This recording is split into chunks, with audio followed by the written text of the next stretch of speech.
ஜபம் செய்வோம். கர்த்தாவே, இந்த மத்திய பகுதியிலே எங்களை எல்லாம் கூட்டி வந்து சேர்த்து ராஜா உங்களோடு பார்ப்போம். ராஜா முதல் திட்டங்களை நிறைவேற்றும் எங்களுக்கு நீர் கர்த்தாவே புரிய வைத்து அதன்படி நடக்கலை பொறுப்பெடுத்துக் கொள்ளும். அறியாமை மறைக்க நீங்கள் ஒரு குழந்தைகளோடு ஆசீர்வதிங்கள். நாம் இயேசு நாமத்தில் வேண்டிக் கொள்கிறோம்.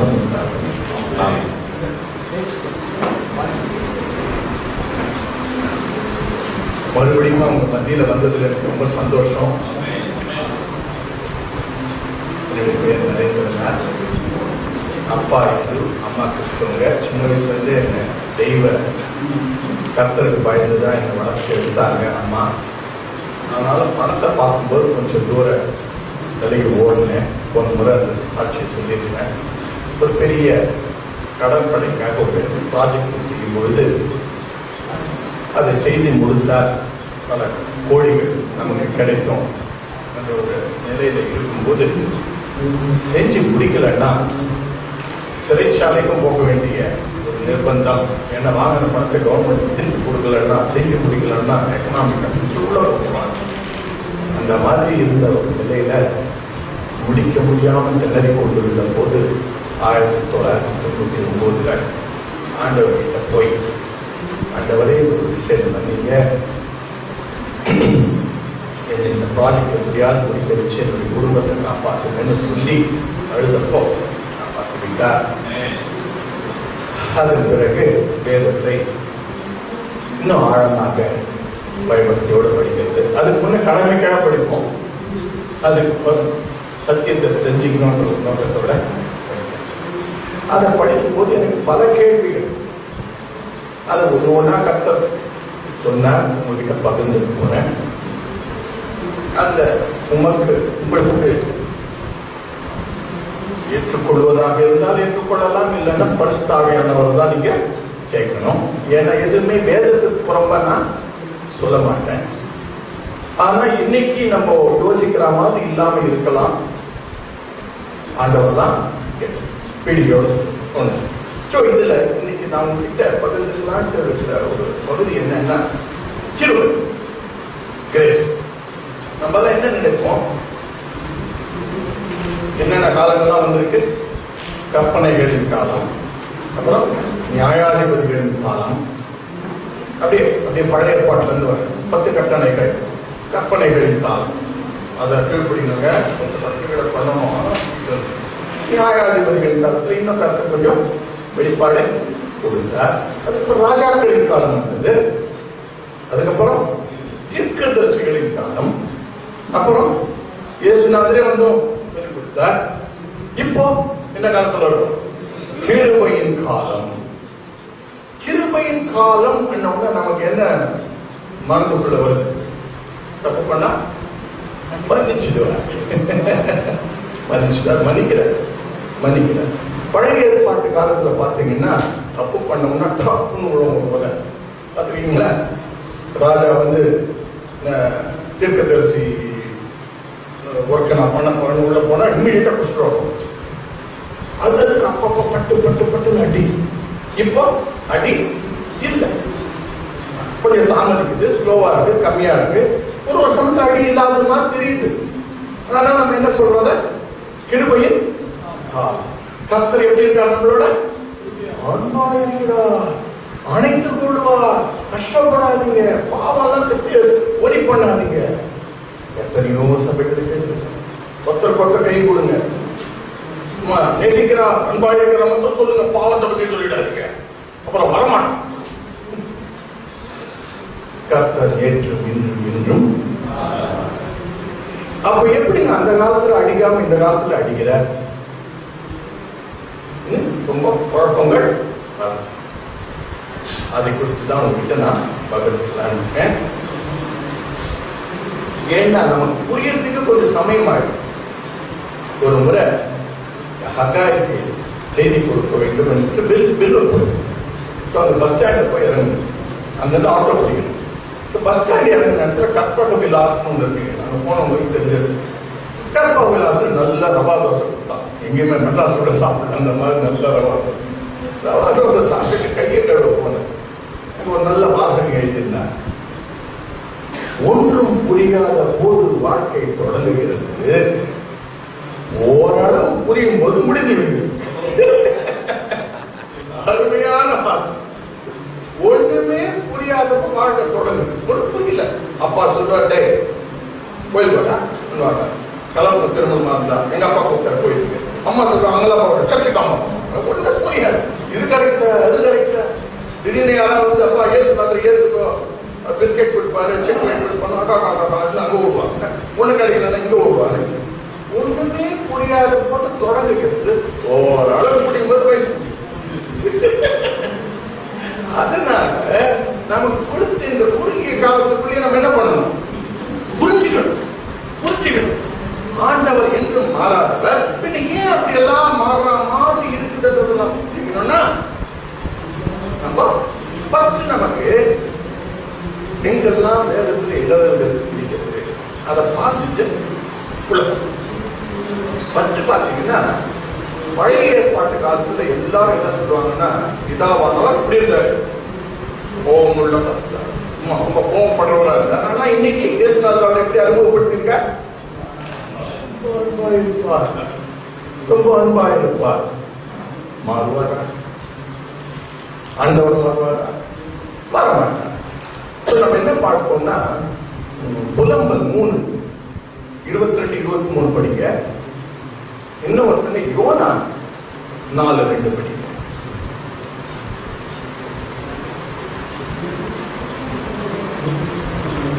நானே படிக்கிறீங்க படிக்கிறீங்க. அதற்கு கர்த்தர், நீ எரிச்சலாய் இருக்கிறது நல்லதோ என்றார். படிச்சுட்டு போங்க. யோனா நகரத்திலிருந்து புறப்பட்டு நகரத்துக்கு கிழக்கே போய் அங்கே தனக்கு ஒரு குடிசை போட்டு நகரத்துக்கு சமைக்க போகிறதை தான் பார்க்கும் மற்றும் அதன் கீழ் உட்கார்ந்திருந்தான். யோனாவுடைய தலைமேல் நேருண்டாய் இருக்கவும் அவனை அவனுடைய பணமளிக்கவும் சீக்கிராக்கும் தேவனாகிய கர்த்தர் ஒரு ஆமணக் செடியை உடைக்க கட்டளை. யோனா 4:2. அதான் கர்த்தரை நோக்கி விண்ணப்பம் வேண்டி, கர்த்தாவே, நான் தேசத்தில் இருக்கும் போதே நான் இப்படி சொல்லவில்லையா? விட்டு நான் முன்னமே கற்றுக்கு ஓடி போனேன். நீ இறக்கமும் மன உருக்கமும் ஆண்டவர் எப்படி இருக்காரா? இரக்கமும் மன உருக்கமும் நீடிய சாந்தமும் கிருபையும் உள்ளவர். பழைய பிதாவை சொல்றாங்க. சொல்லுங்க, மேல படிங்க. இப்பொழுது கர்த்தாவே, என் பிராணனை நினைவு. போதும். நான் என்ன சொல்ல வரேன்னா, ஆண்டவர் எப்படி வர்ணிக்கிறாங்க? இரக்கம் உள்ளவர், நீடிய சாந்தம் உள்ளவர், பொறுமை உள்ளவர். இன்னைக்கு எப்படி இருக்க? அப்படியேதான் இருக்க. யோனா அங்க நினைவே பட்டத்தில் இருக்கிறவங்க யாரு? கர்த்தரை தெரிந்து கொண்டவர்களா? இல்ல. வலது கைக்கும் இடது கைக்கும் வித்தியாசம் தெரியாத பாமர மக்கள். அவங்க மேலேயே கர்த்தர் கருணை உள்ளவராக இருக்கிறார். அப்ப அன்னைக்கும் கருணை உள்ள கர்த்தர் தான். புலம்பல் 3:22-23 இருக்கிறது. கர்த்தருடைய சுத்தம் அவர்கள் இறக்கங்களுக்கு முடிவில்லை.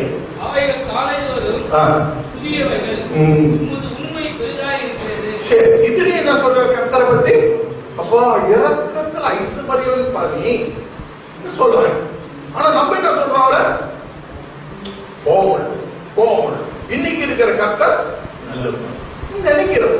ஆனா அன்னைக்கும் அவர் இறக்கமுள்ளவராக தான் இருந்தார், இன்னைக்கும் இறக்கமுள்ளவராக தான் இருக்கிறார். அப்ப இதுல இருந்து நம்ம என்ன தெரிஞ்சுக்கணும்னா, நிக்கோதேமு ஏசப்பாட்டிட்ட வந்து, அப்பா ராக்காலத்திலே வந்து நீங்க பெரியவங்க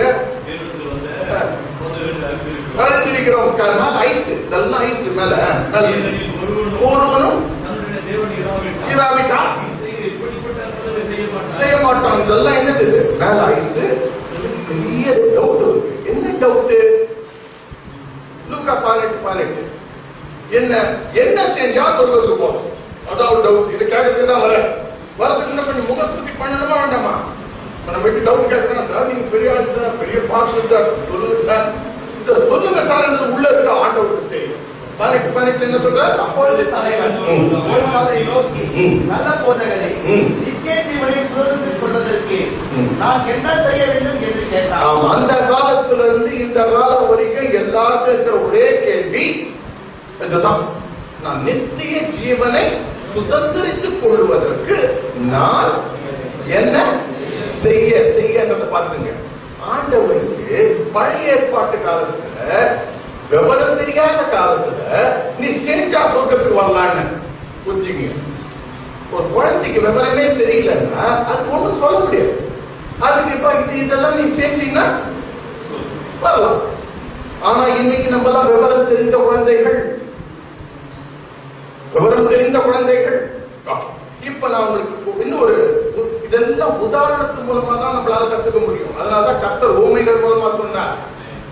உதாரணம் பாத்தீங்கன்னா நம்ம எல்லாம் சின்ன வயசுல 5ஆம் கிளாஸ் 6ஆம் கிளாஸ் 7ஆம் கிளாஸ் எல்லாம் படிச்ச ஞாபகம். அப்பா எப்படி இருந்தார்? நம்மளோட எப்படி இருந்தார்? கண்டிப்பா இருந்தாரா? எப்படி இருந்தார்? தப்பு பண்ண என்ன பண்ணுவார்? அடிப்பார். அப்ப ஒண்ணுமே புரியாது. கொஞ்சம் தப்பு பண்ண அடிப்பாரு. 5 மணிக்கு மேல விளையாடினா அடிப்பாரு. போய் சொன்னா அடிப்பாரு. பலபம் திருட்டு இருந்தா அடிப்பாரு. அப்ப நமக்கு அப்பா மேல எப்படி இருந்து நினைக்கிறீங்க? ஒரு வெறுப்பு தான். என்னடா எப்பப்பாரு அடிக்கிறாரு. ஏன் அடிக்கிறான்னு அப்ப நமக்கு தெரியல. நம்ம நன்மைக்காக அடிக்கிறேன். அது அப்ப ஒண்ணுமே புரியல. விவரம் புரியாத சமயம் எதுக்கு ஞாபகம் இருக்குங்க. அந்த வாரத்தில் 100 மார்க்கெட் இருந்து நாங்க அரக்கோணத்துல இருந்தோம். அரக்கோணத்துல இருந்து அப்படி இங்க எல்லாம் மெட்ராஸ்ல 100 மார்க்கெட் கூப்பிட்டுவாரு. அங்கெல்லாம் பொம்மைகள் இருப்பாங்க. அவங்க பாட்டு அம்மா அப்பா நடந்துக்குவாங்க. நான் அப்படியே ஒரு பொம்மை பத்திரம் பிடிச்சி அங்கே உட்காந்துருவேன். உட்காந்து அப்பா எங்க வாடான எனக்கு வேணும் வேண்டாப்பா உட்காந்து ஒரு பெரிய அடம்பிச்சு எங்க அப்பா எடுத்துக்கணும். அப்படியே தாத்தா பண்ணி எடுத்துட்டு போயிட்டு அப்புறம் அப்பா சொல்லுவாங்க ஏங்க ஒரு வாங்கி தான் கொடுக்கல. அந்த பொம்மைய வாங்குற வரைக்கும் அப்படி ஏன் வாங்கி கொடுக்க மாட்டாரு? காலேஜில் படிக்கும்போது கூட விவரம் தெரியலங்க. காலேஜில் படிக்கும்போது கூட இவர் எப்படி எனக்கு ஃபீஸ் கட்டுறாங்க எனக்கு தெரியாது. ஃபீஸ் கட்டினா அவ்வளவுதான். எத்தனை வந்து ஃபீஸ் கட்டுங்கப்பா என்ன பண்றோம்? அப்பா கிட்ட இதை கட்டணும் அதை கட்டணும் இதை கேட்கிறாங்க. 7 ரூபாய் கொடுப்பாரு பாக்கெட். நான் பிடெக் படிக்கும்போது பிடெக் படிச்சேன். அதுக்கப்புறம் நானே தொழில் பண்ணி பணம் எல்லாம் சொன்னது வேற விஷயம். காலேஜில் பிடெக் படிக்கும்போது 1970 75 படிச்சேன். எனக்கு பாக்கெட் பண்ணி 7 ரூபாய் மாசத்துக்கு போட்டு நானா அப்பா கேட்பார் ஈஸ்வரி ஓட்டுறாரு. அந்த 7 ரூபாய் 10 ரூபாய் கொண்டுப்பா ஏங்க கணக்கு போட்டா நான் டெய்லியா ஒரு கணக்கெல்லாம் கொடுத்து வேண்டாம் 7 ரூபாய் அது மேல இருக்கு. பீடி சிகரெட் குடிக்க முடியா? இல்ல கிடையாது. அவ்வளவுதான். வெறுப்பு. ஏன் கொடுக்க மாட்டேன்றா? ஆனா அதே மாணவர்களாகிய நாம் இன்று பெற்றோர்களாக இருக்கும்போது நமக்கு தெரியுது அவங்க என்ன கஷ்டப்பட்டாங்கன்னு. புரியுதுங்களா? எவ்வளவு கஷ்டப்படலாம் நமக்கு ஃபீஸ் கட்டா இருப்பாங்க. எந்த சம்பளம் 600 ரூபாய் சம்பளம் பாவம். இந்த 600 ரூபாய் சம்பளத்துல 45 ரூபாய் வாடகை கட்டி சைக்கிள் மிதிச்சு என்னென்னமோ பண்ணி கேட்ட புத்தகத்தெல்லாம் வாங்கி கொடுத்தனால இன்னைக்கு நிறைய நிக்கிறோம். ஆனா அந்த காலத்துல என்ன? ஆனா அப்பா அடிக்கிறாரா இல்லையா? நல்லா அடிச்சு. எங்க அப்பா சொல்றாரு பார்த்தா ஸ்கூல்ல 4 மணிக்கு 5 மணிக்கு விடுவாங்க. சென்ட் பால்ஸ் படிச்ச வெப்பரி வரலாம் 6 மணி வரைக்கும் விளையாடு. வாட்ச் கிடையாது. 6 மணிக்கு ஏன் பார்த்து விளையாடு. நான் சைக்கிள்ல ஆபீஸ்ல இருந்து வருவேன். அதுக்குள்ள பேச கேட்டு என்ன பண்ணிட்டு இருக்கணும். ஆனா எத்தனையோ முறை கோலி ஆடும் போதும் பொம்பர் ஆடும் போதும் ரொம்ப உற்சாகத்தில் ஆடிட்டேன்னா 5 மணி வந்தது தெரியாது, 6 மணி வந்தது தெரியாது. அங்க வந்து ட்ரிங் ட்ரிங் என்ற அவ்வளவுதான். பேசலாம் வெறுக்கும். ஐயோ கொடுக்க ஓடுவோம். அப்பா ரொம்ப அதிகம் போய் சட்டையில இருப்பேன், பேண்ட் இருப்பேன். அங்க போய் பெல்ட் எடுத்து வந்தவங்க வாங்கி போயிட்டு கை நீட்டுறாங்க. கையை நீட்டு தொடையில வாங்குவாங்க. வாங்கினா அப்படியே பிங்க் ஆயிடும். நான் அந்த காலத்துல அரசட்டை தான் அரைக்காத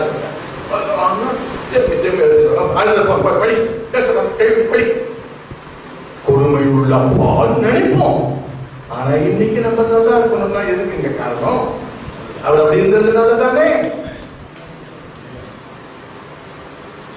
ஆண்டவரும் அப்படியேதான் நம்மளோட நடந்துக்கிறார். நம்ம நன்மைக்காக அடிக்கிறார். ஆனா யோசிச்சு பாருங்க, விவரம் தெரிஞ்ச பிறகு அடிப்போம். எங்க விவரம் தெரியாத வரைக்கும் குழந்தைங்களுக்கு ஐயோ விவரம் தெரியும், இவன் நல்லா இருக்கணுமே, வருங்காலத்துல இவன் நல்லா இருக்கணுமே, இவன் காலத்துல நிக்கணுமே அந்த ஒரு காரணத்துக்காக நம்ம என்ன பண்ணுவோம்? கடுமையா இருக்கும். ஆனா காலேஜ் ஒரு நல்ல ஒரு விவரம் தெரிஞ்ச பிறகு யாருக்கு தெரியும் இப்ப நல்லா படிக்கலன்னா பிரச்சனை இல்லை, அவங்களுக்கே தெரியும். இப்ப போய் உட்காந்து பெட்ட போட்டாச்சு ராஜா படிக்கிறேன்னா அன்பு கொஞ்சமா குறையாது. நீ எப்படி வேணா போன் சொல்லிடுமா? அவர் ஈஸியா சொல்ல முடியாது. ஆனாலும் கெஞ்சுவோம், கடவுளுக்கு முறையிடுவோம். ஐயா அப்பா என் குழந்தை கண்ட தொடர்ந்து விடுங்கயா, அதுக்கு மெச்சூரிட்டி வர மாட்டேங்குது. எவ்வளவு நாள் நாங்க உங்களுக்கு சாப்பாடு போட முடியும்? ஒரு காலத்துல நிக்கணுமே. நல்லா படி ராஜா, நல்லா படி ராஜா. நீ என்ன பண்ணுவாங்க? இப்போ ரிக்வெஸ்ட் பண்ணுவாங்க. இதேதாங்க ஆண்டவரும் பண்றாரு. பழைய ஏற்பாட்டு காலத்துல வாங்கி பிச்சுட்டு வந்தவரு இப்போ அதேதான் கீழ்படி ராஜா, கீழ்படிக்கா பிளீஸ் ராஜா. ஆனா எப்படி கீழ்படியணும்? அன்புனால, அன்புனால. அவர் இன்னும் அதிகமா சொல்லல. அவங்க நான் இப்ப உங்களுக்கு சொல்லப்போம். ஏன் என்ன நினைக்கிறார் அவர்? ஆகையாலும் நானும் உள்ள வந்துட்டேன், இனிமேல் இவனுக்கு யோசிக்க முடியும். இவன் யோசிக்க நான் இன்னும் வெளிப்படுத்துவேன். கீழ்படிதல் அவசியம், பாவத்துக்கு பயப்படுதல் அவசியம். 14 யோவான் 14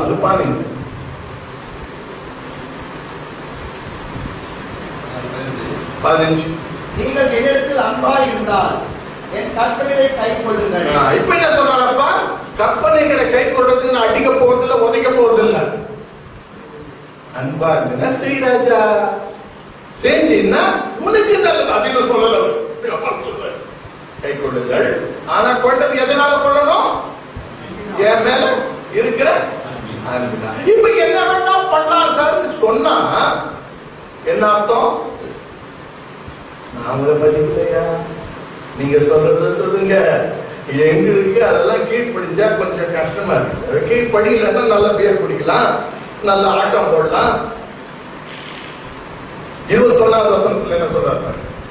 என் கற்பனைகளை பெற்றுக் கொண்டு அவரை கை கொள்கிறவன் என்னிடத்தில் அன்பாய் இருக்கிறான்.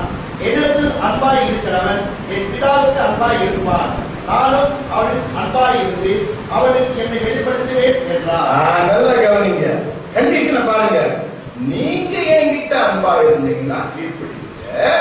நீங்க என்கிட்ட அன்பா இருந்தா நான் உங்ககிட்ட அன்பா இருக்கு. இன்னும் நான் என்ன பண்ணுவேன்? வெளிப்படுத்துவேன். அப்போ நமக்கு வெளிப்பாடு வரலன்னு என்ன காரணம்?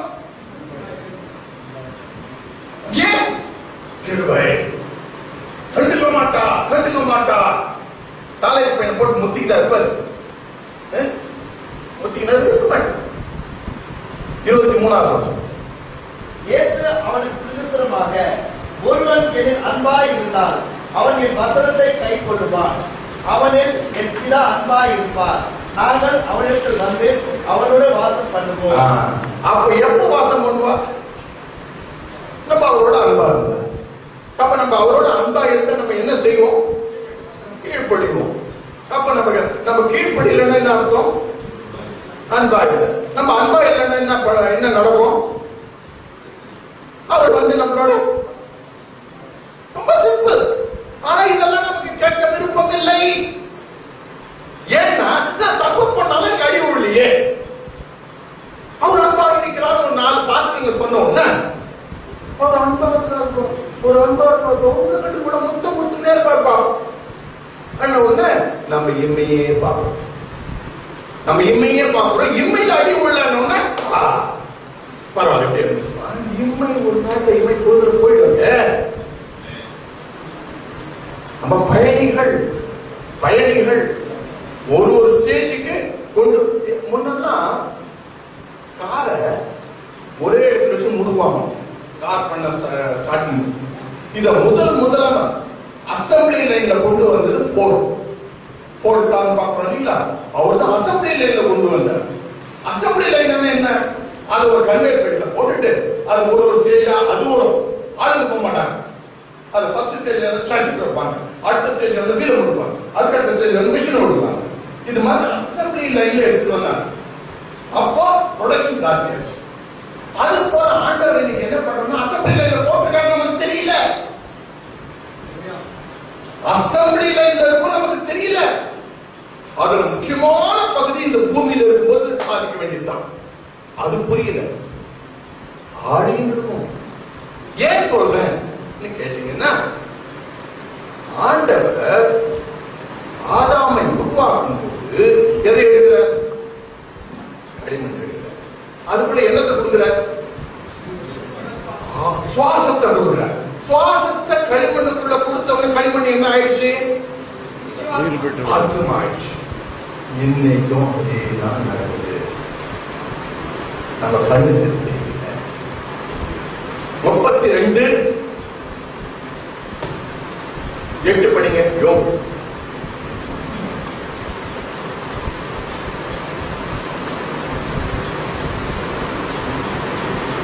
நான் உனக்கு போது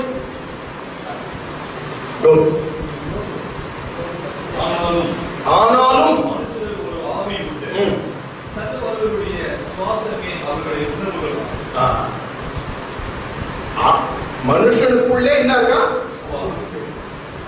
ஆவி உண்டு. அந்த ஆவி எது? சர்வ வல்லவருடைய சுவாசமே அவர்களை. அப்படி என்ன நடக்குதுங்க? ஆண்டவருடைய சுவாசம் களிமண்ணுக்குள்ள வரும்போது நமக்கு உயிர் வருது. எப்படி ஆதாமுக்கு அந்த நல்ல கவனிங்க, ஆதாமுக்கு அந்த சுவாசம் உள்ள போன களிமண்ணுக்கு எப்படி உயிர் பெற்றதோ அது போல நமக்கும் அவருடைய ஆவி வரும்போது களிமண்ணால நாம் உயிர் பெறுகிறோம். 33 4 படிங்க.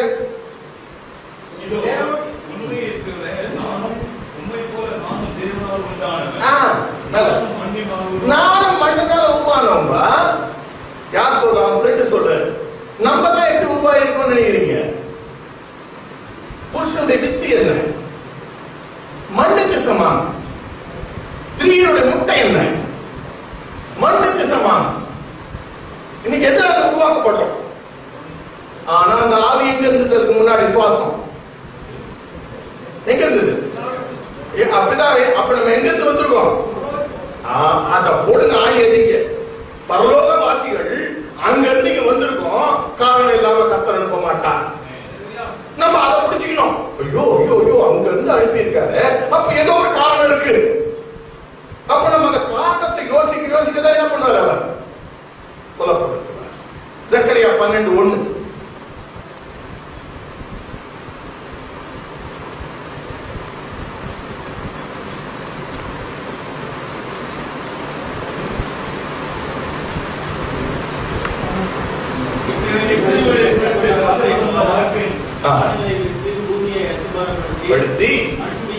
ஆவியை அதல்ல கவனிங்க, மனுஷனுடைய ஆவியை அவருக்குள்ள உண்டாக்குகிற கர்த்தர். ஆவியை நம்ம உடம்புக்குள்ள தைக்கிறான். நம்ம எங்க இருந்தோம்? ஆண்டவர் கிட்ட இருந்தோம். அதை எங்க எடுத்துட்டு வர? மண்ணுக்கு எடுத்துட்டு வர. மண்ணுல இருந்துட்டு நமக்கு என்ன பண்ற? ஒரு உடம்ப தைக்கிறார். எங்க தைக்கிறார்? அம்மா வயிற்றுக்குள்ள தைக்கிறார். எவ்வளவு நாள் தைக்கிறார்? 19 மாசம் தைக்கிறார். அங்க நமக்கு செய்யக்கூடியது ஒண்ணுமே இல்ல. எல்லாம் அவன் பார்த்துக்கிறார். அம்மாவும் பார்த்துக்கல, அப்பாவும் பார்த்துக்கல. சும்மா அவங்க சாப்பிட்டு தான் இருந்தாங்க. ஆண்டவர் எல்லாத்தையும் கண்ணு காது மூக்கு எல்லாம் வச்சு கொண்டு வந்த. இப்ப என்ன எதிர்பார்ப்பாங்க? இப்ப என்னங்க எதிர்பார்ப்பார்? ஏங்க அங்கேயே நமக்கெல்லாம் சொல்லி கொடுக்கல? இங்கெல்லாம் கொண்டு வந்ததே நமக்கு பாடம் சொல்லி கொடுக்க. அங்க என்ன சொல்லி கொடுக்கல? கேட்டீங்கன்னா அங்க சொல்லிக் கொடுக்க முடியாது. இரக்கம் என்றால் என்ன, கருணை என்றால் என்ன, உதவுதல் என்றால் என்ன, இதெல்லாம் பரவாயில்ல சொல்லிக் கொடுக்க முடியுமா? பிச்சைக்காரனே கிடையாது, நோயாளியே கிடையாது. எப்படி நீங்க கருணை காட்டுவீங்க? அப்பா முன்னாடி இந்த விசுவாசம் எப்படி வரும், நம்பிக்கை எப்படி வரும்? அப்பா கிட்ட என்ன கேட்கலாமே?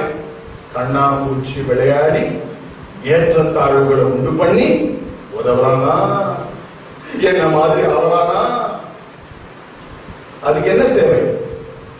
படிப்பு. படிப்பு. நம்ம குழந்தைங்களை வருங்காலத்துல ஒரு நல்ல பொறுப்புகளை கொண்டு போகணும்னா நம்ம என்ன எங்க அனுப்புவோம்? ஸ்கூலுக்கு அனுப்பி அவனை நல்லா போட்டு வாங்குன்னு அந்த டீச்சர் வாங்கி எல்லாரும் வாங்கி அவனுக்கு கற்றுக் கொடுத்தாத்தான் அவன் என்ன பண்ணுவான் வருங்காலத்துல பொறுப்பு, பெரிய ஒரு பொறுப்புகளை. அது மாதிரி ஆண்டவர் நம்ம இந்த பூமி அந்த ஒரு பள்ளிக்கூடத்துக்கு அனுப்பி இருக்கிறார். இங்க நம்ம என்ன பண்ணணும்? படிக்கணும். படிக்காம சும்மா கிருபை கிருபை கிருபை பாட்டு பாடிக்கொண்டிருந்தால் முடியாது. என்ன படிக்கணும்? அவரை மாதிரி இருக்க படிக்கணும். ஏசாயா 16:1, 16, 17.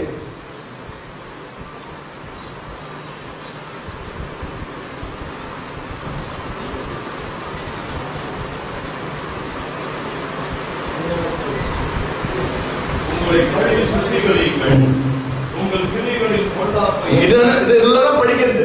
அப்பா கழுவு, சுத்திகரி, நான் அனுமதிச்சிருக்கேன். ஏன்னா அப்பதான் நீ என்ன பண்ண முடியும்? ஜெயம் கொள்ள முடியும், ஜெயம் கொள்ள முடியும். இதுல இருந்தெல்லாம் நீங்க வெளியே வந்தீங்கன்னா தான் நான் உங்களை உபயோகப்படுத்த முடியும். நன்மை செய்ய படியுங்கள். என்ன படிக்கணுமா? நன்மை செய்ய படியுங்கள். மேல நியாயத்திட்ட சும்மா நன்மை மாத்திரம் படி இருக்காது, நீதி நேர்மை நியாயத்தோடு இரு. ஆதரித்து நியாயம் தீர்த்து இதெல்லாம் ஆண்டவர் செய்யறதா இல்லைங்களா? அப்ப நம்ம கிட்ட என்ன எதிர்பார்ப்பேன்? இதெல்லாம் கத்துட்டு வரதா? ஏன்னா நம்மளுடைய வாழ்க்கை இங்க முடியல. இங்க நமக்கு வாய்ப்புகளை தருகிறார், பயிற்றுவிக்கிறார். நம்ம என்ன பண்ணணும்? கத்துண்டு போனோம். சரி, இப்போ கற்றுக்கொள்ளும் போது தப்பு பண்ணாம இருக்குமானோ? அது அவருக்கு வந்து இந்த தப்பு பண்றவங்க கொண்டுட்டான்னு வச்சுங்க, எவனா அங்க போய் சேருவாங்க? யோசிப்பாரு, தப்பு பண்ணா இவனை எடுத்துங்க, அவனை எடுத்துங்க, இவரு ஒரு தப்பு பண்றாரு, அவர் ஒரு தப்பு பண்ண 10 தப்புக்கே எடுத்துட்டான்னு வச்சுங்க, எவன் போய் சேருவாங்க? அதனாலதான் இரக்கமும் நீடிய சாந்தமா இருந்து நம்மளதான் தட்டி விட்டு கொண்டு வர. அது கிருபை, அது இரக்கங்கள். ஆனா நமக்கு என்ன எதிர்பார்க்கிற? அது தெரியாம நம்ம பாட்டுக்கு கிருபை கிருபை உட்கார்ந்துட்டு இருந்தோம்னா என்ன அர்த்தம்? ஓகே, சரி. இப்போ கிருபை எங்க லைட்டா சொல்லப்பட்டிருக்கிறத பார்த்து எங்கெல்லாம் மக்கள் இடறாங்கன்றத பார்த்துட்டு உள்ள போகும். எபேசியர் 2:8-9.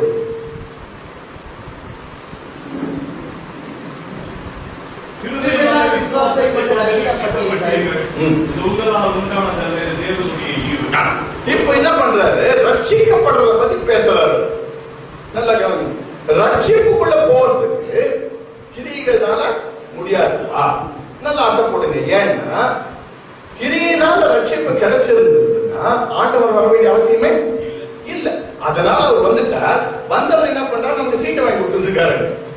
ஓகே, ரட்சிப்பு கிரியினால் உண்டானது அல்ல. ஓகே, அடுத்து ஒருவரும் பெருமை பாராட்டாதபடிக்கு உண்டானது அல்ல. மறுபடியும் சொல்லிட்டார், கிரியினால் உண்டானது அல்ல. இப்ப என்ன நம்ம மண்டையில ஓடும்?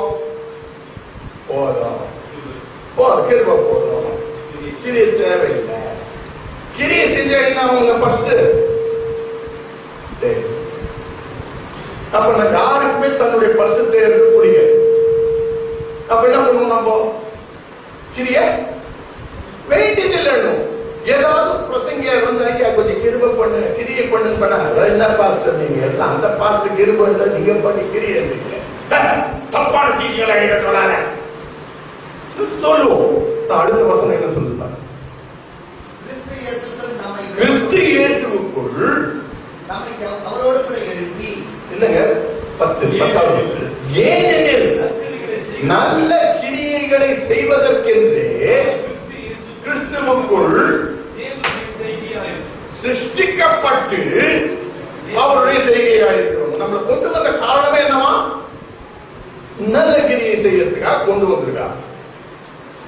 உள்டா போட்டா 8-9 தேவையில்லை பண்ற மாதிரி இருக்கு. ஆனா 10வது வசனத்துல தேவைன்னு சொல்றாரு. அதுக்கப்புறம் அவைகளில் நாம் நடக்கும்படியே முன்னதாகவே ஆயத்தமும் பண்ணி வச்சிருக்காங்க. நாளைக்கு ஒரு நல்ல காரியத்துக்கு ஒரு வாய்ப்பு கிடைக்கும் போது ஏமாந்து போவாதீங்க. அவர் பண்ணிட்டு டெஸ்ட் பண்ற என் பையன் இந்த வாய்ப்பை எடுத்துப்பானா பட்ட விடுவாங்க. 3வது சமயத்தில் நம்ம என்னத்துக்கு விட்டுருக்கோம்? பட்டதான் விட்டுருக்கோம். நல்ல நல்ல வாய்ப்புகளை நம்ம இழக்கிறோம். அப்போ நமக்கு அவர் வைத்துள்ள பொறுப்புகள்ல கம்மியாகுது. எங்க நல்லா படிச்சா நல்ல பொறுப்புகள் வரும். படிக்க தவறிட்டோம்னா வர. ஆனா நம்ம என்ன நினைக்கிறோம்? ரட்சிப்புலயே தான் உட்கார்ந்து இருக்குமே தவிர்த்து ரட்சிப்பு மேல யோசிக்கிறது. ரட்சிக்கிறதுக்காகத்தான் கடவுள் நம்மளை கொண்டு வந்திருக்காருன்னா கொண்டு வர வேண்டிய அவசியமே இல்லை. ஏன் சொல்லுங்க பார்க்கலாம். அங்க எப்படி இருந்த அவரோட ஜாகிரதையா தான் இங்க கொண்டு வரும்போது அவருக்கு இழக்க வாய்ப்புகள் உண்டு. ஏன் அதை எடுக்கிறார் அவர்? இந்த வழியா தான் இவங்களுக்கு டீச்சிங் கொடுக்கும்.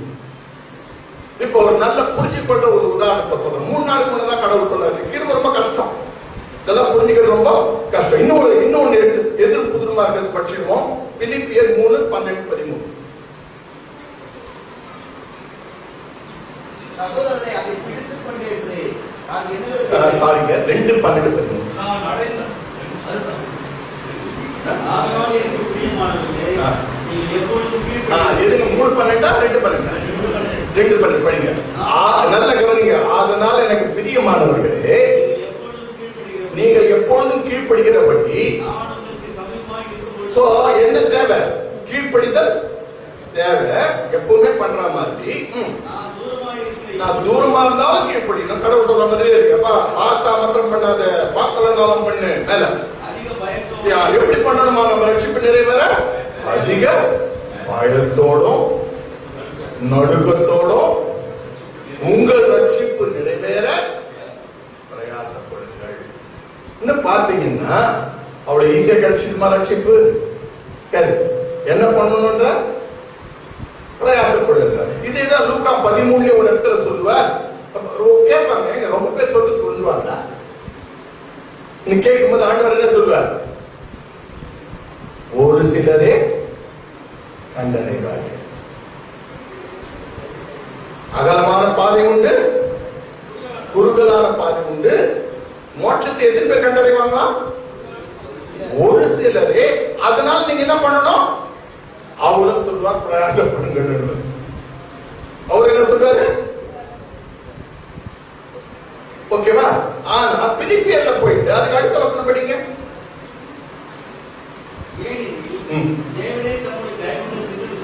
ஏனெனில் தேவனே தயவுள்ள சித்தத்தின்படி விருப்பத்தையும் செய்கையையும் உங்களில் உருவாக்குகிறவராக இருக்கிறார். இப்ப யார் செய்யறாங்க?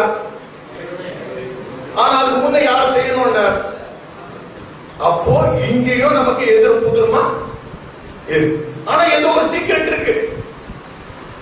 இப்போ அத ஒரு உதாரணம் மூலமா உருப்பட அப்பதான் நமக்கு உண்மை. உதாரணம் என்னன்னா, என்னுடைய ஒரு நண்பரை பார்த்தேன். அவருக்கு அயல்நாட்டில் நல்ல தொடர்பு, நல்ல கான்டாக்ட்ஸ். மலேசியா, சிங்கப்பூர், யுஎஸ், அரபு கண்ட்ரி. அங்கெல்லாம் நல்ல வெல்டர்கள் தேவை. திக் வெல்டர், ஹை குவாலிட்டி திக் வெல்டிங் வேண்டிய வெல்டர்கள் தேவை. இவர் என்ன பண்ணிருக்கார்? நல்ல ஒரு தொழிற்கூடம் ஒன்று வச்சிருக்காரு. இங்க என்ன பண்றாரு? எல்லாருக்கும் அட்வர்டைஸ்மெண்ட் பண்றாரு. நல்லா சும்மா அப்படியே கோல்டுல தான் மினுக்கிறாரு, அவ்வளவு பணம் பண்ணிருக்காரு. நல்லா அட்வர்டைஸ்மெண்ட் பண்ணிட்டு, அப்பா எனக்கு இவ்வளவு லட்சமா இவ்வளவு கொடுத்தீங்கன்னா நான் என்ன பண்ணுவோங்கள நல்லா தேய்ச்சி கொடுத்து ஜாப் கன்ஃபார்ம். நேரா போனீங்கன்னா இத்தனை லட்சம் நீங்க சம்பாதிக்கலாம். வருவாங்களா வர மாட்டாங்க. ஜம்முட ஃபுல்லா நிரம்பி வழி இடம் பின்னாடி வெயிட்டிங் லிஸ்ட்ல நிக்கிறாங்க. அவர் ஹாஸ்டல் கட்டியிருக்கார், ஹாஸ்டல் கட்டியிருக்கார், மெஸ் வச்சிருக்கார். நல்லா எல்லாருக்கும் என்ன பண்ணல சாப்பாடு போட்டு நல்லா சொல்லி கொடுக்குறேன், ட்ரைனிங் கொடுக்குறேன். ட்ரைனிங் கொடுத்தவங்க அமெரிக்காவுக்கு நடந்தா போக முடியாது. பிளைட்ல அந்த டிக்கெட் அவரே வாங்கிடுறாரு. அவங்க கிட்ட வாங்கிட்டு பிளைட்ல ஏற்றி அங்க போயிட்டு இறங்கின உடனே அவங்களுக்கு எல்லாம் என்ன கிடைக்குது? நல்ல நல்ல வேலை கிடைக்குது, நல்ல சேலரி இருக்குது, எல்லாம் நல்லா. இதேதான் நம்ம ஆண்டவரும் பண்றாரு. ஆனா அவனை மாதிரி லாபத்துக்கா பண்ணங்க, அவனை மாதிரி நம்ம கிட்ட துண்டு வாங்கலங்க, நம்ம கிட்ட டிக்கெட் வாங்கலங்க. அவரு டிக்கெட் போட்டு அனுப்புறாரு. அவர் ஒர்க் பண்ணிட்டு அவர் ரத்தத்துல தோச்சு 5000 வேலை கொடுங்கய்யா, 5000 வேலை கொடுங்கய்யா. வெளிப்பாடு 3:21 மாத்தி மாத்தி சொல்றார், ஜெயம் கொள்கிறவனோ அவனே என் சிங்காசனத்தில் நான் ஜெயம் கொண்டு என் பிதாவின் சிங்காசனத்திலே அமர்ந்தது போல ஜெயம் கொள்கிறவனோ அவனையும் என் சிங்காசனத்திலே அமர அருள் செய்வேன். ரெவலேஷன் 8:17 இங்க பாத்தீங்கன்னா ஜாதிகளை ஆளுவாய், ஜாதிகளை ஆளுவாய். அப்போ அப்படியே ஒரு கற்பனை பண்ணி பாருங்க. விவரம் புரியாதவன் சின்ன வயசுல அப்பா ரொம்ப கஷ்டப்பட்டு அவன் 5 வயசுல 6 வயசுல இருக்கும் போது அவன் அந்த வெல்டிங் ராட புடிடாக்கா பிளீஸ்டா டே இப்படி அடிடா அப்படி அடிடான்னு கத்து கொடுக்கும் போது அவன் சரியா பண்ணலன்னு அடிக்கும் போது யாருடைய நன்மைக்காக அடிக்கிறார்? கொஞ்சம் விவரம் தெரிஞ்சு நல்ல ஒரு 25 வயசாக அடிக்கும் போது அவன் சரியா பண்ணலன்னா என்ன சொல்லுவார்? நல்லா பண்ணுப்பா, பண்ணினா வேலை இருக்கும். ஆனா என்னதான் இங்க படிச்சாலும் நடந்து அமெரிக்காவுக்கு போக முடியாது. அதுக்கு ஒரு விமானமோ ஷிப்போ தேவை. அதெல்லாம் ஆண்டவர் சொல்லுகிறார், என்னுடைய ரத்தத்தின் மூலமா நான் கொண்டு போற ராஜா உன்ன. ஆனா படிக்காதவங்களை என்னங்க யூஸ் பண்ண முடியும்? இங்க படிக்காதவங்களை என்ன யூஸ் பண்ண முடியும்? நம்ம என்ன சொல்றோம்? உலகத்தை குட்டார் எடுத்துக்கோ, கிருபையை குட்டார் எடுத்துக்கோ, எடுத்து போட்டு என்ன யூஸ் பண்ணுவார்? அவரை மாதிரி இங்க இருக்க படிக்கல. புரியுதுங்களா? இங்க அவரே நமக்கு சாப்பாடு போற எங்க ஒரு 2 நாள் நீங்க ஹோட்டல போயிட்டு இருந்தீங்களா? எப்படி சீக்கிடுவாங்க அந்த ரூம் ரெண்டு. இங்க அவருடைய லாட்ஜ் பீஸா கொடுக்குறாங்க, சாப்பாடு போடுற, சுவாசத்தை கொடுக்குற, இடத்த கொடுக்குற, எல்லாம் கொடுத்துறாரு. என்ன கேட்கிறார்? என்ன கேட்கிறார்? மீக 6:8 ரொம்ப சிம்பிள். மீக 6:8 மனுஷனே நன்மை இன்னதென்று அவர் உனக்கு அறிவித்திருக்கிறார். நன்மை தீமை அறியக்கூடிய ஒரே ஜந்து நம்ம தான். உனக்கு தெரியுமா? நாய்க்கு தெரியுமா நன்மை தீமை? யாருக்கு தெரியும்? அப்போ ஏன் அறிவிக்கிறார்? உன்னோட ஏன் நன்மை அறிவிக்கிறார்? செய்யுங்கப்பா, ப்ளீஸ் செய்யுங்கப்பா, அப்பா மாதிரி இருங்கப்பா. இதான் வெட்டிங். நன்மைன்னு சொன்ன உடனே நம்ம என்ன பண்ணணும்? செய்யணும் அப்பா மாதிரி. அடுத்தது என்ன பண்ணணும்? நியாயம் செய்து ஒன்னொன்னா வாங்க. ஃபர்ஸ்ட் நன்மை செய்யணும், அப்புறம் நியாயம் செய்யணும். நியாயம் இதை பத்தி நினைக்க பேசுறோமா? இல்லையே. கற்பனை ஏற்றுனா போதும். நியாயம் செய்து அடுத்து என்ன பண்ணணுமா? இரக்கத்தை சிநேகித்து. அப்படின்னா என்ன வரணும் நமக்கு மனசுக்குள்ள? இரக்கம் வந்ததுன்னா கிரிய வருமா வராதா? கிரி பண்ணணுமா சொல்லணுமா? ஏன் இறக்கம் இல்லாத கிட்ட சொல்லணும்? டே பரவாயில்லடா, 10 ரூபாய்ல 2 கொடுத்துட்டு போடா, 100 ரூபாய் ஒரு 20 ரூபாய்க்கு பாவண்டா சொல்லணும். ஆனா இறக்க குணம் இருந்தா ஆட்டோமேட்டிக்கா நடக்குங்க. அந்த குணம் ஓவர்டேக் வந்துடும் நினைக்கிறீங்களா? வராது. அதுக்காக தான் என்ன பண்ற? ஆயுஷ் நாட்களை கூட்டி கொடுக்கிறார், கூட்டி கொடுக்கிறார். ஆனா என்ன பண்ணணும், நமக்கு அந்த சுபாவங்கள்லாம் வரணும். அதுதான் படிப்பு. நம்ம ஸ்கூலுக்கு போனீங்கன்னா வெறும் இங்கிலீஷை சொல்லுறாங்க, இல்ல மேத்ஸ் சொல்லுறாங்க. என்ன சொல்லுறாங்க? English, maths, science, history, geography, இன்னும் மேல போக இன்னும் அதிகமா சொல்லித்தராங்க. அதே மாதிரி ஆண்டவருடைய படிப்புல நமக்கு எவ்வளவோ இருக்கு. இறக்கம், நீதி, நேர்மை, நியாயம், அன்பு, பணிவு, நிதானம், விசுவாசம், நம்பிக்கை, எடுத்து பாருங்க. எல்லாத்துலயும் ஸ்பெஷலிஸ்டா நம்ம வளரணும். புரியுதுங்களா? அப்போ வளரும் போது தப்பு பண்ணுமா பண்ண மாட்டோமா? அவர் என்ன பண்ணணும்? ஆனா யார் உண்மையாவே மதிப்பார்? சார் தப்பு பண்றேன் சார், சாரி சார், அடுத்த வாட்டி ஒழுங்கா பண்றேன் சார் சொல்ல விட எனக்கு இன்னொரு போதகர் சொன்னாரு, எப்படி பண்ணாலும் செத்துட்டு போதாம என்ன பண்றது? பாத்தீங்களா? இப்ப வேதத்துக்குள்ள போய் பார்ப்போம். ரொம்ப ஆழமான பகுதி. எரேமியா எதுக்காக தெரிந்து கொண்டா தெரியுங்களா உங்களுக்கு? எரேமியாவை தெரிந்து கொண்டதன் காரணம் எரேமியா ஒண்ணு விஷயம் படிக்கும். நான் உன்னை தாய் வயிற்றில் உருவாக்கும் முன்னே உன்னை அறிந்தேன், நீ கர்ப்பத்தில் வெளிப்படும் முன்னே நான் உன்னை பரிசுத்த பண்ணி உன்னை ஜாதிகளுக்கு தீர்க்கதரிசியாக கட்டளையிட்டேன் என்று சொன்னார். ஒண்ணு என்ன பண்ண, ஜாதி எல்லாருக்கும் அப்படின்னா என்ன பண்ணணும்? நான் சொல்றதெல்லாம் நீ போய் செய்யணும். இன்னைக்கு நம்மளால எதுக்கு இங்க உட்கார வச்சிருக்க? ரொம்ப பேருக்கு தெரியல. அவன் என் பேர்ல ரோடு போடுவாங்களா, என் பேர்ல ரோடு இருந்தா நான் பெரிய ஆளு, நான் இவ்வளவு கோடிகளை வச்சுட்டு போனோம்னா 10 தலைமுறைக்கு வச்சுட்டு போனோம்னா நான் பெரிய ஆளு, இதா இருக்கும் நம்புறோம். ஆனா நம்மளை வச்சுதான் அங்க ஓபன் பண்ணி அப்ப இங்க பெரிய ஆளா இருக்கிறது பெருசு இல்ல, அங்க ரத்தம் தோஞ்ச ஒர்க் பர்மிட்ல உள்ள போய் ஒர்க் பண்ணணும். அந்த ஒர்க் இந்த மாதிரி இருக்காது. அங்க நல்ல ஒரு பொறுப்பு உள்ள அரசாங்கம் பதவி கிடைக்கும். ஆனா நான் ஏன் இப்படி இங்க பண்ண வைக்கிறேன்? இப்படி பண்ணலன்னா உன்னை நானு ஒரு புள்ளோட பார்க்க முடியாது, பயிற்சி கொடுக்க முடியாது. ஏங்க ஏசி ரூம்லயே உட்கார வச்சு கான்பரன்ஸும் பிரியாணியுமே போட்டு உங்க குழந்தைய வளர்த்து ஸ்கூலுக்கே அனுப்பலன்னா அது உருப்படுமா? சொல்லுங்க.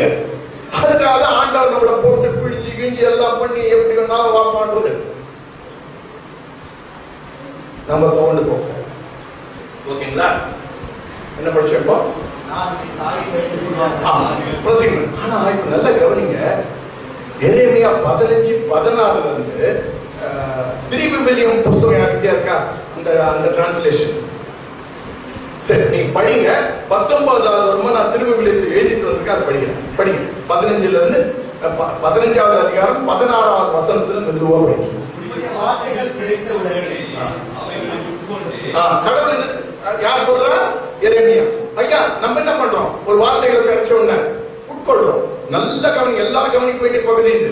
எனக்கு 3 நாள் கூட தான் கர்த்தர் ஓபன் பண்ணி விட்டாரு கண்ணை. அப்ப அவர் சுயநீதிக்காரர் சொல்றாரு, சாப்பிட்டப்பா படிங்க. உங்களுடைய வார்த்தைகள் எனக்கு சந்தோஷமும் மகிழ்ச்சியுமா இருக்கிறது. நமக்கு எப்படி இருக்கு? அதே மாதிரிதான் இருக்கு நமக்கும். கரெக்டுங்களா? மேல சேனைகளின் தேவனாகிய கர்த்தாவே, உங்களுடைய நாமம் எனக்கு தரிக்கப்பட்டிருக்கு. ஆமா, கடவுள் சின்ன வயசுல பண்ணாரு. இப்போ அவர் பாக்குறவங்க யார் சொல்லுவாங்க? கர்த்தருடைய தீர்க்கதரிசி. நம்மளெல்லாம் என்ன சொல்றாங்க? தேவ மனுஷங்கப்பா. மேல நான் பரியாசக்காரருடைய கூட்டத்தில் உட்கார்ந்து களி கூட்டதில்லை. நான் அவங்க சைட்ல நான் சேரல. நம்ம என்ன சொல்லுவோம்? சார் நம்ம ஒரு பிள்ளைங்க சார், நம்ம எல்லாம் சேர மாட்டோம் சார் சொல்லுவோம். அவ்வளவு தான் சொல்றேன். உமது கரத்தில் நிற்கும் தனித்து உட்கார்ந்து சலிப்பினால் என்னை நிரப்பி. இவ்வளவு பண்ணி ஆண்டவர் என்ன பண்றாரு பாருங்க. இவ்வளவு இவரு செஞ்சோம். இதெல்லாம் கர்த்தருக்கு பிரியமான காரியங்களா இல்லையா? உட்கொள்றது, தனியா உட்கார்றது, நம்ம எல்லாம் ஏமாந்து போயிட்டு இருக்கோம். நம்மளுக்கு ஏதோ பேசி சொல்லிட்டு பண்ண மாட்டேன் சார் எல்லாம் சொல்லிட்டு. ஆனாலும் கர்த்தர் என்ன பண்றாரு? அவன் சலிப்புனால நிரப்புறார். எதுக்குன்னு அப்புறம் சொல்லுவார். இப்ப வேற என்ன கொடுத்துருக்காரு அவருக்கு? வியாதி, நோவு, நெத்தி காலமா இருக்கு. யாருக்கு? எரேமியா. காயம் வேற, அது ஆரோக்கிய மாட்டேங்குது. கேட்கிறாரு, அது அப்படி இருப்பானே, ஏங்க அப்படி வைக்கிறீங்க? நமக்கு ம், நம்பப்படாத ம். பூச்சை போலவும் ரட்சிப்பை திறக்க போலவும் இருக்கிறோம். என்ன உங்களை நம்பவே முடியலையா? எனக்கு வந்தால் 6 மாதம் என் டிராபிக்ல சந்து கிளீன் பண்ண அப்பப்போ நான் போய் பிச்சை எடுக்க வேண்டியதாரு, கேட்க வேண்டியதாரு. அப்படி இருக்கீங்களே. ம். இதை விட்டு நீ திரும்பினால் நாம் இப்பதான் ஆண்டவர் வராரு. இப்ப ஆண்டவர் வர ஆண்டவர் என்ன சொல்ற? ராஜா, நீ அவங்க சொல்றதை கேட்டு இருக்க, சாஸ்திரத்தை கேட்டு இருக்க, கிருப கிருப கண்டுக்க மாட்டான் இறக்க முடியல, இதை கேட்டு இருக்க. நீ அவங்க சைட்ல திரும்ப இதெல்லாம் நடக்கும். என் சைட்ல திரும்பி எனக்காக நீ பேசுனீங்கன்னா என் முகத்திற்கு முன்பாக நிலைத்தும் இருப்பார். நீ தீர்ப்பான அனுபவிக்கும் வெளியேறு பெற்ற திருக்கெடுத்தால் நீ என்ன பண்றீங்க? எது தீர்ப்பு எது நல்லது தெரியல. ஆனா நீ தான் என்ன பண்ணணும்? அதை பிரிச்சு நல்லதை எடுக்கணும். தீர்ப்பானதுல இருந்து நல்லதை எடுத்தீங்கன்னா என் வாயை போல இருப்பார். அப்பதான் நான் உன் மூலமா எல்லாருக்கும் நான் சொல்லுவேன். இல்லைன்னா அவங்க மாதிரி ஏதோ சொல்லிட்டு இருப்பேன். எத்தனை பிரசங்கியாரியா வந்து சும்மா ஒரு ஆசீர்வாதம் சொன்னா எல்லாரும் உற்சாகமா இருப்பாங்கன்னு ஒரே ஒரு ஆசீர்வாதமா சொல்லிட்டு போறாங்க. அது கண்டிஷன் சொல்ல வேண்டாமா? ஏன் சபையிலே நினைச்சிருப்பாங்க தெரியுமா? நீ வாழாகாமல் நீ தலையாவாய், கீழாகாமல் மேலாவிட்டு அதுக்கப்புறம் எழுத மாட்டாங்க. அதுக்கப்புறம் எழுத மாட்டாங்க. எத்தனை இடத்துல பார்த்துங்க. ஆனா எவ்வளவு கட்டளைகளை கீழே கொடுக்கிறார். வலது புறமும் இடது புறமும் சாயாமல் நான் சொன்னதெல்லாம் கேட்டீங்கன்னா இது நம்ம என்ன பண்றோம்? மேலேயா தான் வரும். வலது புறம் இடது புறம் சாயாமல் நான் சொன்னதெல்லாம் கேட்டீங்கன்னா பலாகாமல் தலையாவாய், கீழாகாமல் நம்ம என்ன பண்றோம்? தலை நெருக்கிறோம், வாழை பூச்சிக்கிறோம். ஆண்டவர்கிட்ட போய் ஏன் என்ன தலையாகலங்க? அவரை சொல்ற தலையை பார்த்தாச்சா? தலையை கொஞ்சம் பாரு, அப்பதானே ஓகேங்களா? இந்த மாதிரி வாங்க எளிமையா. நீ அவரிடத்தில் திரும்பாமல் நீ அவர்களிடத்தில் திரும்பாமல் நம்ம என்ன பண்ணக்கூடாதான்? அவங்க சொல்ற பொய்யான வசனங்களுக்கு திரும்ப கூடாது. திரும்பாமல் அவர்கள் உங்களிடத்தில் திரும்புவாங்க. அவங்களே திரும்புறாங்க. இப்ப நம்ம என்ன பண்றோம்? இந்த உபதேசம் என்ன? ஜாகிரதையா இருந்துங்க. ஆண்டவர் தான் செய்யறார். இப்ப அந்த 2:12 போய் பார்த்தா எந்த பிலிப்பியர்ல பார்த்தோம். என்ன சொன்னார்? நடுக்கத்துடனும் பயத்துடனும் செய்ய. ஆனா செய்கிறார் அவர். அந்த சிந்தனை உருவாக்குகிறவர் அவர். சொல்லும் போது என்ன அர்த்தம்னா, ஆதலால் எனக்கு பிரியமானவர்களே, நீங்கள் எப்பொழுதும் கீழ்ப்படுகிறபடியே நான் உங்களுக்கு சரிமாய் இருக்கிற பொழுது மாத்திரமல்ல, நான் தூரமாய் இருக்கிற இப்பொழுதும் அதிக பயத்தோடும் நடுக்கத்தோடும் உங்கள் இரட்சிப்பு நிறைவேற பிரயாசப்படுங்கள். ஏனெனில் தேவன் தம்முடைய தயவுத்தின்படி விருப்பத்தையும் செய்கையும் உங்களில் உண்டாக்கியிருக்கிறார். நான் என்ன அர்த்தம்னா, அப்பா நான் சர்ஜன், நான் தான் சர்ஜன். நீங்க அது மேல இருக்கிற கை குறை. நான் அந்த விருப்பத்தையும் செய்கையும் உண்டாக்கணும்னா நீங்க என்ன பண்ணணும்? எனக்கு இறக்கி கொடுக்கணும். நான் சொல்றது செய்யணும். செஞ்சீங்கன்னா சரி, நல்லா நடக்கும். ஆனா செஞ்சு முடிச்சுன்னா நான் செஞ்சது போலாரு, செஞ்சது நானு. ஆனா எப்ப முடியுங்க? சர்ஜன் சொல்றாருன்னா முடியும். அவர் சொல்றதெல்லாம் கேட்கிற மாதிரி இருந்தா முடியும். நம்ம விக்கெட் கீப்பர்கள் மாதிரி இருந்தோம்னா, ஆண்டவரே நான் இப்படிதான் இருப்பேன், நீங்க எப்படியாவது உபயோகப்படுத்தீங்க, அவரால் என்ன பண்ண முடியும்? ஏங்க நம்ம என்னதான் படிச்சு கீழ்ச்சாலும் அந்த வெள்ளிங்ல அவர் சீட்டை போட்டு நம்மள அங்க